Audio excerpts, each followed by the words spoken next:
자, 안녕하십니까. 이번 시간에는 수능 특강 독서 20페이지가 되겠습니다. 비용 편익 분석과 연관된 내용인데, 우리가 그 공공 사업을 할 때 어떻게 사업을 해야 될지를 결정하는 과정에서 이득이 될지 아니면은 적자, 손실이 될지를 항상 계산을 하게 되어 있습니다. 그런데 정부 사업 같은 경우에는 길게 하는 경우가 되게 많고 대규모인 경우가 많기 때문에 신중하게 선택을 해야 되는 거죠. 자, 그것과 연관된 내용인데 한번 살펴보도록 하겠습니다. 일단 문제부터 먼저 살펴보면, 자, 1번 문제도 그렇고 뒤에 있는 3번 문제도 그렇고 산수를 좀 우리가 할 수 있어야 됩니다. 기본적인 어떤 계산은 우리가 틀리지 말아야 되겠고, 추가적으로 얘기를 하면 그 국어 문제에서 그런 계산의 문제 때문에 틀리는 경우는 그렇게 많지 않다라는 걸 뒤에 문제 풀면서 또 한번 확인을 해보도록 하겠습니다. 자, 첫 번째 단락부터 한번 살펴봅시다. 자, 비용 편익 분석은 자, 정부가 자원 배분을 목적으로 하는 공공사업의 시행 여부라는 걸 결정할 때 활용하는데, 대표적인 방법으로 순편익 방법이 있습니다. 자, 순편익은 편익에서 비용을 뺀 값이고, 이 방법은 어떤 사업을 시행함으로써 발생하는 편익과 비용을 비교 분석하여서 사업의 수익성을 판단합니다. 지금 여기서 말하는 편익이라고 하는 거는 어떤 사업을 한 이후에 생기게 되는 어떤 이득, 이익 이런 것들을 얘기하고요. 그 다음에 여기 오른쪽에 있는 비용 같은 경우에는 투자 비용, 설비 비용, 뭐 설치 비용 이런 것들을 의미한다 보면 되겠습니다. 자, 즉 담화표지 활용하고 사업의 비용과 편익을 찾아내어 그것을 화폐 가치로 환산하여서 거의 돈으로 이제 가치를 매길 수도 있겠지만 그렇지 않은 것들, 예를 들면 뭐 미래에 이제 후손들이 겪게 될 환경이라든지 이런 부분들도 돈으로 좀 환산을 한다는 겁니다. 환산을 해서 비교하는데, 이때 편익이 비용보다 크게 된다면, 자, 이렇게 된다면, 자, 사회 후생이 증가함으로 사업을 시행하는 것으로 결정을 합니다. 자, 그러나 반대편에 있는 경우에는, 즉 손실이 더 크다고 생각되는 경우에는 오히려 자원 배분의 효율성이 떨어지기 때문에 이런 경우에는 사업을 시행하지 않습니다. 자, 첫 번째 단락에서 기억나는 내용은 어떤 게 있습니까? 여기 있는 비용 편익 분석이란 게 있다. 편익과 비용을 비교 분석하는데 편익이 더 클수록 사업을 진행한다. 이 정도만 기억하면 되겠습니다. 자, 두 번째 단락 내용 봅시다. 자, 그런데 자, 정부가 실행하는 대부분의 사업은 장기간에 걸쳐서 하는 경우가 많습니다. 자, 이로 인해 비용과 편익의 발생 시기가 일치하지 않는 경우가 있다. 비용과 편익의 발생 시기가 일치하지 않는 경우가 있습니다. 예를 들어서 댐의 경우가 나오는데, 댐을 어떤 건설하는 비용이 많은 것도 사실이지만 기간 또한 상당히 깁니다. 그리고 편익이 발생하는 건 건설을 다 한 이후부터 나오기 때문에 그 시기가 일치하지 않는 대표적인 예라고 볼 수 있겠죠. 자, 두 줄 밑에, 그렇기 때문에 단순히 비용의 합계와 편익의 합계만으로 사업의 추진 여부를 결정하면 안 된다고 얘기하고 있습니다. 자, 현재 100원의 가치와 1년 후 100원의 가치가 다르기 때문이다. 선생님 몇몇 반에서 얘기를 했었었는데, 예를 들어서 뭐 만 원이 있다 치면,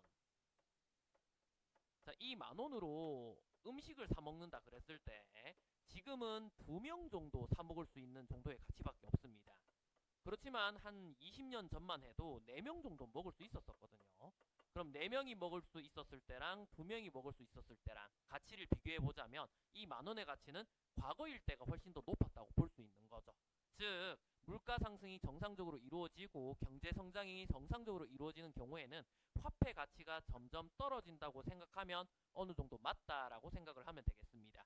그렇기 때문에 기간이 길면 길수록 화폐 가치는 떨어지고, 그렇기 때문에 가격이 무조건 높다고 해서 이게 이득이 된다라고 생각하면 곤란합니다. 자, 이러한 시간 불일치 문제를 간단히 해결하는 방법은 미래에 발생할 모든 편익과 비용을 현재 가치로 환산해서 비교하는 방법이 되겠습니다. 그래서 다음 단락부터는 현재 가치로 어떻게 환산하는지 설명을 하게 됩니다. 자, 현재 가치로 환산하는 방법 나오는데, 첫 번째 줄 끝에 보면, 자, 원금에 대한 이자의 비율, 즉 이자율, 포문자 R 요거를 활용하게 됩니다. 이 이자율은 현재 가치화를 위한 할인율로 불리기도 합니다. 자, 똑같은 말인데 어떤 방향으로 하냐에 따라 다릅니다. 간단히 얘기하면 이자율은 현재의 가치에서 나중에 내가 얼마를 벌게 될까를 고민할 때 쓰는 게 이자율이죠. 근데 이거를 반대로 해서 미래에 내가 이 정도 이익을 얻게 될 건데 이 이익이 현재 가치로 얼마냐라고 계산하게 되면 여기 있는 이자율을 역으로 계산하는 방법이 할인율이라고 보면 되겠습니다. 자, 예를 들어서 설명 나오는데 자, 이자율을 적용하는 방식이 요거죠. 자, 계산식 이건 크게 어렵지 않을 겁니다. 그리고 n년 2년 3년 흐를 때마다 제곱근을 붙이고 그 다음에 3년이 지나면 세제곱 계산을 하는 모습 보입니다. 이거를 고민을 할 필요는 없습니다. 지문에 나와 있는 건 다 맞는 내용이니까요. 체크하면 되겠고 그래서 n년이 지나면 n제곱한다 이렇게 생각을 하면 되겠습니다. 자, 그리고 현재 가치로 환산할 땐 어떻게 계산하냐면 이런 식으로 계산하라 그러죠. 보입니까? 여기 위에서는 전부 다 곱하기 표시였었는데 지금 여기 보면 나누기 표시로 하라고 되어져 있습니다. 이자율로 계산했던 걸 할인율로 역으로 계산해야 되기 때문에 이런 식으로 계산을 합니다. 이 방식을 좀 기억을 하면 좋겠습니다. 자, 그래서 n년까지 드는 비용의 총 현재 가치를 편익에서 빼면 이제 순편익을 구할 수가 있습니다. 자, 이와 같은 순편익 방법 같은 경우에는 대개 서로 다른 사업 간에 어떤 사업이 사회후생 사업을 더 많이 증진시키는지를 알려고 할 때 활용한다. 그래서 현재 가치로 환산한 후에 뺐을 때 A 사업은 만약에 100이라고 하고 B 사업은 만약에 80이라 한다면 A 사업이 조금 더 후생을 많이 증진시킨다라고 얘기할 수 있습니다. 자, 다음 단락 보겠습니다. 자, 그런데 어떤 목적이나 의도에 따라서 다른 방법이 쓰이기도 합니다. 자, 제 2의 방법 소개를 하는데 자, 2의 방법은 지금 보면 비용 편익 비율 방법이라고 얘기를 하고 있죠. 자, 그래서 그 다음 내용을 보면은 편익을 총 비용으로 현재 가치로 환산한 다음에 나누는 것을 지금 비용 편익 비율이라고 얘기합니다. 자, 만약 어떤 사업의 순 편익이 0보다 크거나 자, 순 편익은 빼는 거였었죠. 자, 뺄셈을 한 그 결과의 값이 0보다 크다든지 자, 비용 편익 비율이 1보다 크다면 자, 1보다 크다는 게 무슨 뜻이겠습니까? 계산을 어떻게 했었죠? 자, 비용이 있으면은 자, 편익이 있으면은 자, 편익을 비용으로 나누는 거였었습니다. 그렇기 때문에 이게 1보다 크다라는 건 편익이 비용보다 더 많이 생겼다라는 의미를 가지고 있겠죠. 자, 그렇다면 그 사업은 사회 후생을 증진시키므로 실행의 고려 대상이 된다. 하지만 자, 순편익과 비용 편익 비율이 그 반대의 경우라면 실행해선 안 된다. 자, 이처럼 단지 사회 후생의 증진 여부를 파악하기 위해서는 자, 순편익 방법과 비용 편익 비율 방법 중에 어느 것을 사용하더라도 상관없다. 하지만 자, 예산이 한정되어 있는 공공부문의 사업 시행을 결정할 때에는 순편익 방법보다는 비용 편익 비율 방법을 활용하는 것이 더 효과적이다. 자, 한정되어 있는 경우에는 이게 조금 더 낫답니다. 자, 공공부문의 예산은 시민의 세금을 기반으로 결정을 하기 때문에 자, 예산을 무한정 늘릴 수가 없다. 자, 이렇게 예산이 한정된 경우라면 서로 다른 성격의 사업들 중에 어떤 사업이 가장 큰 사회후생 증가를 가져오는 사업인지 파악해야 하는데 비용 편익 비율 방법을 사용하면 각 사업 추진에 따른 효율성을 쉽게 파악할 수 있다. 자, 효율성을 파악하기 쉬운 건 여기 있는 편익 비율 방법이라고 보면 되겠습니다. 자, 어떤 효과가 있는지를 우리가 다시 한번 살펴봐야 됩니다. 아까 전에 위에서 봤듯이 자, 현재 가치로 환산해서 빼는 순편익 방법 같은 경우에는 어떤 사업이 더 많이 증진시키는가 서로 좀 약간 숫자 싸움을 하는 듯한 그런 느낌이라 보면 되겠고 지금 여기 아래에 있는 비용 편익 비율 같은 경우에는 뭐 물론 계산해서 비교할 수는 있겠지만 효율성 측면에서 어떤 게 바로 추진할 만한가 이거를 거르는 성격을 가지고 있다 보면 됩니다. 그래서 여기 위에 있는 것처럼 나눴을 때 여기 위에 있는 것처럼 나눴을 때 1보다 크면은 남겨두고 1보다 작으면은 버리고 이거를 일단 빨리빨리 계산을 하고 나서 바로 위에 나와 있던 그 순편익 방법으로 해서 값을 오차값 구해서 비교하는 그런 방식이 가능하겠죠. 자, 그런데 조금 문제가 생길 수가 있습니다. 자, 오른쪽으로 넘어가도록 하겠습니다. 자, 순편익 방법과 비용 편익 비율 방법 모두 결과를 얻기 위해서는 자, 편익과 비용을 현재 가치화해야 하는데 그러기 위해서는 할인율을 알아야 한다. 지금까지의 전제 조건이었었죠. 이자율을 역으로 적용해서 할인율을 적용해야 됩니다. 자, 그런데 자, 사업에 따라 할인율을 구하기가 쉽지 않은 경우가 있다. 자, 그렇겠죠. 왜냐하면 앞으로 장래에 이자율이 어떻게 될 건지를 알아야지 역으로 계산해서 할인율을 우리가 얘기를 할 수 있을 텐데 문제는 뭐냐 하면 뭐 1, 2년 정도야 예측할 수 있겠지만 5년, 10년, 15년 뒤에 어떤 이자율이 어떻게 될지 물가가 어떻게 될지 이거를 확신할 수가 없습니다. 그렇기 때문에 자칫 잘못 계산했다가는 엉망인 결과가 나올 수도 있다는 거죠. 자, 그런데 그래서 이런 말이 나오고요. 자, 이런 문제를 극복하기 위해 제안된 방법이 내부 수익률 방법이 되겠습니다. 자, 또 다른 세 번째 방법이니까 따로 또 체크해 볼까요? 내부 수익률 방법이다. 자, 내부 수익률 P란 자, 사업의 현재 가치를 0으로 만드는 할인율을 의미한다. 말 잘 봐야 되겠죠? 사업의 현재 가치를 0으로 만드는 할인율입니다. 우리가 할인율이란 말을 이때까지 앞에서는 어떻게 썼었냐면 장래에 생길 편익을 장래에 발생하게 될 비용을 현재 가치로 환산할 때 쓰는 게 할인율이었었다면 지금 여기 있는 내부 수익률에서는 지금 여기 보이다시피 사업의 현재 가치를 0으로 만드는 겁니다. 이거는 이자율을 몰라도 할 수 있다는 거죠. 자, 예를 들어서 계산 나오는데 자, 100억을 투입했다 치고 자, 단기간에 110억의 편익이 생겼다면 자, 1년 후에 발생할 편익의 현재 가치에서 현재 투입 비용을 뺐을 때 0이 되도록 하게 계산한답니다. 이 말이 이해가 잘 안 돼도 괜찮습니다. 이 식만 이해를 잘 해도 괜찮습니다. 여기 있는 110은 어디에서 온 거죠? 자, 110은 자, 편익입니다. 요 값은. 자, 요게 편익 값이고 자, 그 다음에 1 플러스 P 돼 있을 때 여기 있는 P가 내부 수익률이죠. 내부 수익률이고 그 다음에 값을 빼는 여기 있는 100은 자, 비용 값이라고 볼 수 있습니다. 비용값. 자, 그래서 이렇게 식을 세워서 집어넣었을 때 구해지는 이 P 값이 0.1로 구해지게 되는데 여기 있는 이 내부 수익률이 높을수록 자, 사업의 후생을 사회 후생을 증가시키는 것으로 판단할 수 있다. 자, 내부 수익률 방법이 가진 장점은 할인율의 크기와 관계없이 사업 간의 우선순위를 결정할 수 있다는 것이다. 예를 들어서 또 한번 계산하는 예시가 나오는데 자, 0.2가 되는 경우가 있답니다. 그러면 우리가 앞서 얘기했던 0.1보다는 좀 더 사업의 우선순위가 높다라고 판단할 수 있다는 것이죠. 자, 이해가 잘 됐나요? 자, 정리된 거 한번 살펴보도록 하겠습니다. 자, 지금 여기 보면 비용 편익 분석과 연관된 예문이었었습니다. 자, 그래서 정부 공공사업 시행하게 되는데 자, 편익이 비용보다 높을 때 쓰게 된다. 근데 발생 시기가 많이 다르기 때문에 현재 가치로 환산을 해야 됩니다. 그래서 방법이 첫 번째 순편익 방법, 할인율을 적용해서 현재 가치로 바꾸는 건데 자, 식은 이제 바꾸는 거였었죠. 지금 이자율 같은 경우에는 곱하는 식이었었고 이제 현재 가치로 이제 환산하게 될 때는 나누는 값으로 넣게 됩니다. 할인율을 적용하면. 그래서 사업 간의 사회 후생을 비교하는 경우.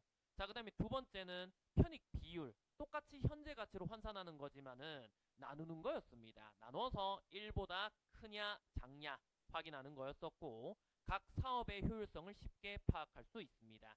자, 그런데 문제는 1도 그렇고 2도 그렇고 둘 다 할인율을 알아야 한다는 어떤 단점이 있습니다. 구하기도 힘들고 구했다고 해서 그게 무작정 맞다고 판단할 수도 없습니다. 자, 그래서 세 번째 묘안으로 나오는 게 내부 수익률인데 현재 가치를 0으로 만드는 할인율을 구하는 겁니다. 그래서 교재에 나와 있던 예시를 그대로 한번 적어봤고요. 할인율 상관없이 사업 간의 우선순위를 정할 수 있다는 점에서 장점이 있다고 설명했습니다. 자, 다시 교재로 돌아가겠습니다. 자, 문제 한번 해결해 볼까요? 자, 1번 문제 한번 살펴봅시다. 틀린 거 고르라고 되어 있고 자, 현재 1,000원을 예금할 경우에 이 예금에 대한 3년 후의 현재 가치는 이자율이 클수록 낮아질 것이다 라고 되어 있습니다. 근데 이자율이 크다는 건 그만큼 할인율도 커진다라는 의미로 생각을 할 수가 있습니다. 할인율이 점점 커진다는 것은 화폐의 가치가 점점 떨어진다라고 볼 수 있죠. 자, 그렇기 때문에 자, 3년 후의 현재 가치는 이자율이 클수록 낮아진다라는 설명은 괜찮은 설명이 되겠습니다. 맞는 설명이고요. 자, 그다음 2번. 자, 1000억 원의 비용을 투입해서 1년 후에 1080억 원의 편익이 발생하는 사업의 내부 수익률은 0.08일 것이다. 자, 내부 수익률을 구하라고 되어져 있습니다. 그러면 산수 넣듯이 계산을 우리가 할 수 있어야 되는 거죠. 마지막 단락에 있었던 내용처럼 집어넣으면 어떻게 되냐면 이렇게 계산할 수 있습니다. 자, 1080 얻게 되는 편익이고요. 자, 그 다음에 나누기 값 들어가고, 자, 1, 그 다음에 더하기 내부 수익률 P. 자, 그러고 나서, 자, 애초에 처음에 비용 들였던 게 1000억입니다. 자, 1000는 0. 이렇게 할 수 있는 거죠. 그럼 구할 때 어떻게 구해야 될까요? 일단 이거 넘겨볼까요? 자, 넘기게 되면 는 0, 는 1000. 자, 이렇게 우리가 일단 얘기를 할 수 있을 것이고, 자, 그 다음에 나누기 값을 1로 넘겨버리겠습니다. 그럼 1080은 1000 더하기 1000 P 뭐 이런 식으로 얘기할 수 있겠죠. 자, 그 다음에 1000을 1로 넘겨버리겠습니다. 그럼 80은 1000P 이렇게 될 거고, 그래서 1000으로 나누면 0.08 이렇게 얘기할 수 있다는 거죠. 이런 식으로 계산을 하는 건데 실제로 국어 시험 칠 때 이렇게 계산하는 게 썩 녹록지 않습니다. 하고 싶은 말은 뭐냐면 이렇게 그냥 차분히 계산하듯이 하면 될 수도 있지만 우리가 국어 문제 풀 때 이런 문제를 만났다면 일단 좀 지나갔으면 좋겠습니다. 그냥 눈대중으로 그냥 한번 봐보세요. 눈대중으로 그냥 숫자를 보고 크게 막 많이 이상하지 않다면, 여기서 말하는 크게 많이 이상하지 않다는 건 대소관계 정도. 이거보다 좀 많이 클 것 같은데, 이거보다 좀 많이 작을 것 같은데, 이 정도에서 거슬리지 않는다면 일단 좀 지나가서 뒤에 있는 선지를 먼저 보는 걸 권장합니다. 일단 좀 더 보겠습니다. 자, 2번 어쨌든 맞죠? 지나가고. 그 다음 세 번째. 자, 순 편익이 0보다 작거나 비용 편익 비율이 1보다 작은 사업은 사회 후생을 감소시키므로 사업을 시행하지 않을 것이다. 왼쪽 하단 단락에 나와 있었었죠. 그 순편익은 빼는 거기 때문에 0보다 작으면 좀 곤란합니다. 그리고 편익 비율, 비용 편익 비율은 나누는 값이었기 때문에 혹시 1보다 작게 된다면 비용이 더 많다는 뜻입니다. 그럼 시행하지 않아야 되겠죠. 맞는 설명이 되겠고, 그 다음 네 번째.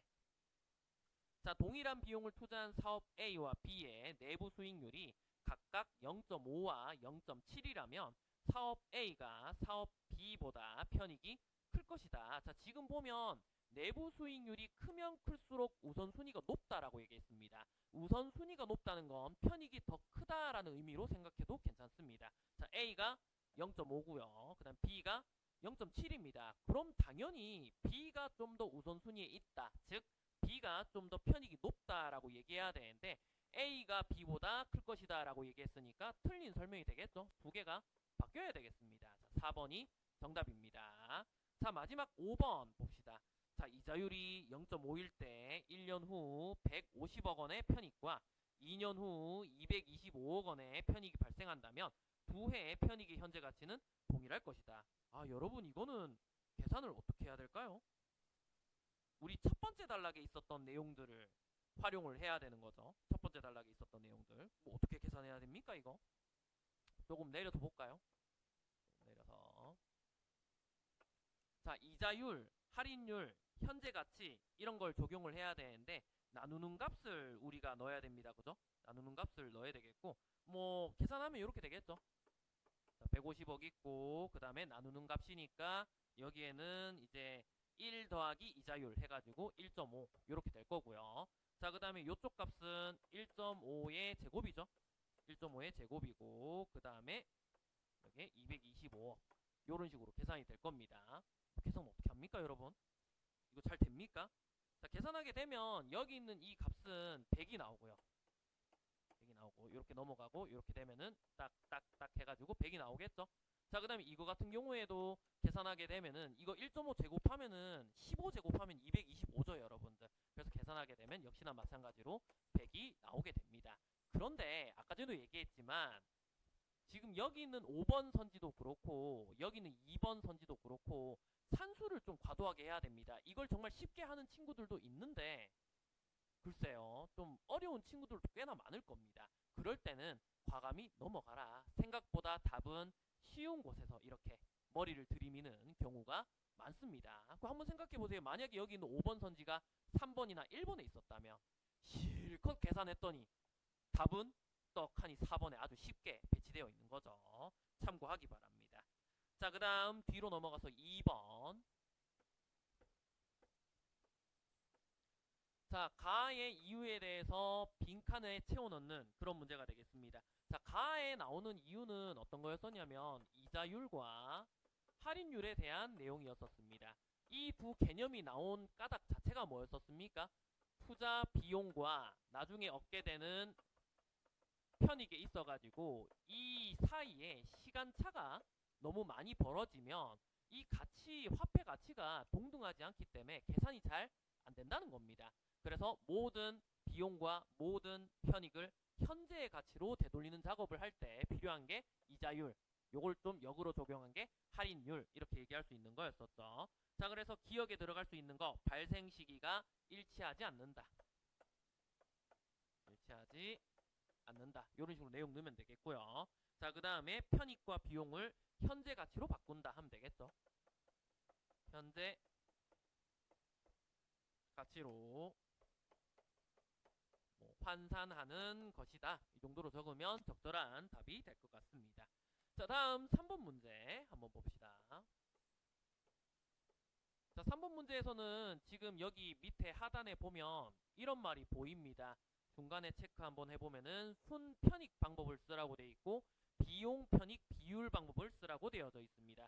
지금 여기서 뭐 환산하고 이런 건 지금 없습니다. 이자율 이런 내용들이 없으니까요. 그리고 서로 다른 어떤 사업들에 영향을 미치지도 않습니다. 그럼 계산은 조금 쉽죠. 순편익 방법은 어떻게 하면 되겠습니까? 편익에서 비용을 빼면 되는 거였었고, 그 다음에 여기 있는 비율 방법은 자, 편익이 있으면은 이거를 비용으로 나누면 되는 거였습니다. 그랬을 때 1보다 크고 다른 사업보다 크면은 할만한 거고요. 그 다음에 여기 있는 편익 빼기 비율에서 0보다 크고 다른 사업보다 크면 할만한 거였었죠. 근데 여기서 또 하나 봐야 될 건 전체 예산은 300억 뿐이다. 이것도 좀 생각해 봐야 되겠습니다. 자, 그래서 A 칸에는 순편익으로 했을 때 가장 괜찮은 거, 그 다음에 B 칸에는 비용 편익 비율로 했을 때 가장 괜찮은 거 넣으라고 되어 있는데, 자, 계산 빠르게 해봅시다. 자, 일단은 여기 사이에 뺄셈 한번 해볼까요? 자, 빼면 어떻게 됩니까? 자, 편익에서 비용 빼면 100억, 그 다음에 24억 정도 암산 됩니까, 여러분? 자, 요거는 75억. 자, 그 다음 하단에는 120억. 그 다음 하단에는 20억 정도 됩니다. 자, 그렇기 때문에 요 값만 따지고 봤을 때는 순편익 방법에선 사업 D를 하는 게 제일 좋죠. 자, 그래서 여기는 사업 D가 일단은 A칸에 들어가야 될 내용이 되겠습니다. 확인되나요? 자, 근데 문제는 뭐냐면 예산 얼마였었습니까? 300억이었던 거 기억나죠? 그러면은 여기 있는 사업 D가 300억 하기 때문에 이거 하나 하면 끝나버리는 겁니다. 그쵸? 자, 그 다음에 이제 한번 나눠보겠습니다. 비율값으로. 자, 2분의 3 이렇게 나누는 거죠. 그러면 1.5. 자, B 같은 경우에는 1.3. 자, C 같은 경우에는 2.5. 선생님이 지금 적어놓고 하기 때문에 좀 빠른 편인데 실제로 할 땐 좀 걸리겠죠, 여러분. 자, 그 다음에 밑에 거 D는 자 1.4. 자, 그리고 밑에 있는 거 같은 경우에는 어떻습니까? 이거는 값이 제대로 안 나오겠죠. 값이 제대로 나올 수가 없습니다. 아, 쌤이 아까 전에 애초에 말을 잘못했네요. 이것도 지금 뺄셈 값이죠, 지금. 그죠? 편익에서 비용을 빼면 마이너스 20이라 봐야 됩니다. 이건 구할 필요가 없을 것 같습니다. 예비 타당성 조사라면 무조건 탈락할 그런 사업인 것 같고, 자, 이렇게 나눈 값을 보니까 어떻습니까? 높은 값을 가지고 있는 게 D가 아닙니다. 높은 값을 가지고 있는 건 C랑 그 다음에 A가 굉장히 높은 값을 가지고 있고, 투자 비용을 더해보니까 A랑 C랑 둘 다 해도 250억이면 가능합니다. 그죠? 그리고 이거 두 개 합치면은 거의 4 정도가 되는데 사업 D는 2도 안 되니까, 그러면 비율로 조사했을 때는 여기 있는 A랑 여기 있는 C를 그냥 같이 진행하는 게 낫다고 볼 수 있죠. 자, 여기에 해당되는 게 빈칸 B가 되겠습니다. 자, 여러분들 잘 했나요? 자, 고생들 많이 했습니다. 수고했습니다.